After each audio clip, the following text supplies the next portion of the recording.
വർഷം മലയ്ക്ക് പോകാൻ മാലയിട്ട് വ്രതമനുഷ്ഠിക്കുന്നവർ അറിഞ്ഞിരിക്കേണ്ട കുറച്ചു കാര്യങ്ങൾ മനസ്സിലാക്കാം.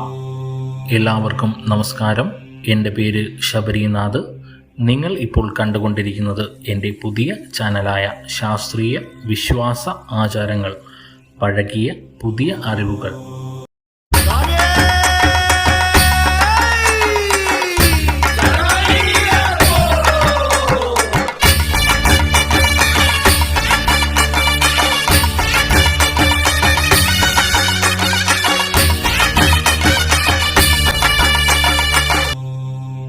ശിരസിൽ ഇരുമുടിക്കെട്ടും ഉള്ളിൽ ശരണമന്ത്രവുമായി കാനനവാസനായ അയ്യപ്പ ദർശനത്തിനായി വ്രതം അനുഷ്ഠിക്കുമ്പോൾ മനസ്സും ശരീരവും ഒരുപോലെ പരിശുദ്ധമായിരിക്കണം.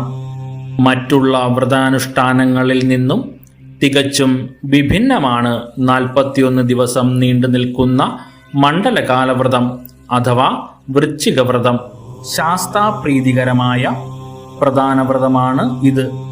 ശനിദോഷശാന്തി, കലിയുഗ ദുരിതമോചനം എന്നിവയ്ക്ക് ഏറ്റവും ഉത്തമകരമാണ് വൃശ്ചികവ്രതമനുഷ്ഠിച്ച് മല ചവിട്ടുന്നത്. വ്രത ദിവസങ്ങളിൽ സൂര്യോദയത്തിന് മുന്നേ കുളിച്ച് ശരണം വിളിച്ച ശേഷം വേണം ആഹാരം കഴിക്കുവാൻ. സാധ്യമെങ്കിൽ നിത്യവും അടുത്തുള്ള ക്ഷേത്രത്തിൽ ദർശനം നടത്താം. ശാസ്താക്ഷേത്രമാണെങ്കിൽ ശ്രേഷ്ഠമാണ്. മണ്ഡലകാലത്തുടനീളമുള്ള ക്ഷേത്രങ്ങളിലെ ഭജനകളിൽ പങ്കുചേരാവുന്നതാണ്. വ്രതകാലങ്ങളിൽ മത്സ്യം, മാംസാദികൾ, ലഹരികൾ, ക്ഷൗരം, ഹിംസ, കോപം, വഞ്ചന, ശാപവാക്കുകൾ, പരദൂഷണം, പഴിചാരൽ, നുണ എന്നിവ ഉപേക്ഷിക്കണം. ആഹാരകാര്യങ്ങളിൽ നിയന്ത്രണം വേണം. പഴകിയ ഭക്ഷണങ്ങൾ പാടില്ല. വ്രതസമയത്ത് നീലയോ കറുപ്പോ നിറത്തിലുള്ള വസ്ത്രങ്ങൾ ധരിക്കുന്നത് ഉത്തമമാണ്.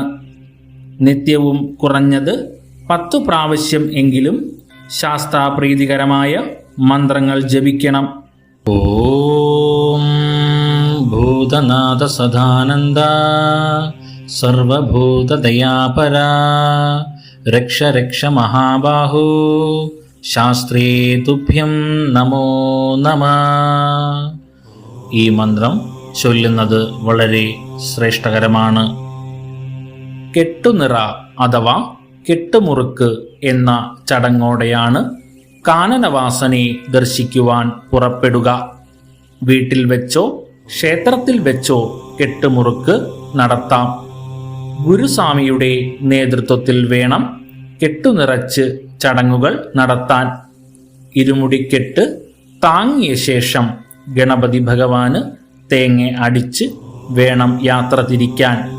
വീട്ടിൽ കെട്ട് നിറയ്ക്കുമ്പോൾ ഉമ്മറത്ത് കുരുത്തോല, ആലില, മാവില, പൂക്കൾ എന്നിവ കൊണ്ട് അലങ്കരിച്ച പന്തൽ ക്രമീകരിക്കണം. പീഠത്തിൽ അലക്കിയ മുണ്ട് വിരിച്ച് കിഴക്കോട്ട് ദർശനമായി അയ്യപ്പന്റെ ചിത്രം വയ്ക്കണം. അതിന് മുൻപിലായി നിലവിളക്ക് കൊളുത്തി ഗണപതിയൊരുക്ക് വയ്ക്കണം. പുതിയ പായോ വിരിയോ വിരിച്ച് വേണം കെട്ടുമുറുക്കി വയ്ക്കാൻ. കെട്ടുമുറുക്കി കഴിഞ്ഞാൽ വീട്ടിലുള്ള മാതാപിതാക്കൾക്കും മുതിർന്നവർക്കും ദക്ഷിണ നൽകണം. അതിനുശേഷം വേണം ഗുരുസ്വാമിക്ക് ദക്ഷിണ നൽകാൻ. ചില ദേശങ്ങളിൽ കെട്ടുനിറച്ച് ഇറങ്ങും മുമ്പ് കറുപ്പ് സ്വാമിക്ക് നിവേദ്യം വയ്ക്കുന്ന പതിവുണ്ട്. കറുപ്പ് സ്വാമിക്ക് നിവേദ്യം വയ്ക്കുന്ന കാരണമെന്തെന്നാൽ മലയ്ക്ക് പോയി തിരിച്ചു വരുന്നവരെയും കുടുംബത്തിനെ കറുപ്പ് സ്വാമി സംരക്ഷിക്കുമെന്ന് വിശ്വാസം. കെട്ടുനിറച്ച് ഇറങ്ങുമ്പോൾ കഴുകി വൃത്തിയാക്കിയ കല്ല് മുറ്റത്തു വെച്ച് അതിൽ കർപ്പൂരമോ തിരിയോ തെളിയിച്ച് ഗണപതി ഭഗവാനെ മനസ്സിൽ ധ്യാനിച്ച് 3 തവണ വലം വെച്ച് തേങ്ങയടിച്ച് വീട്ടിലേക്ക് തിരിഞ്ഞു നോക്കാതെ നടന്നു പോകണം.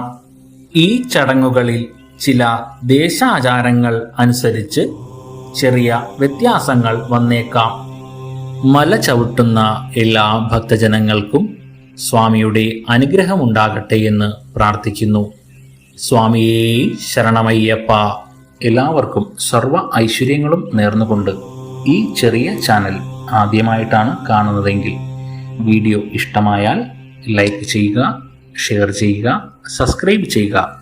എല്ലാവർക്കും എല്ലാ ആയുരാരോഗ്യ സൗഖ്യവും നേരുന്നു.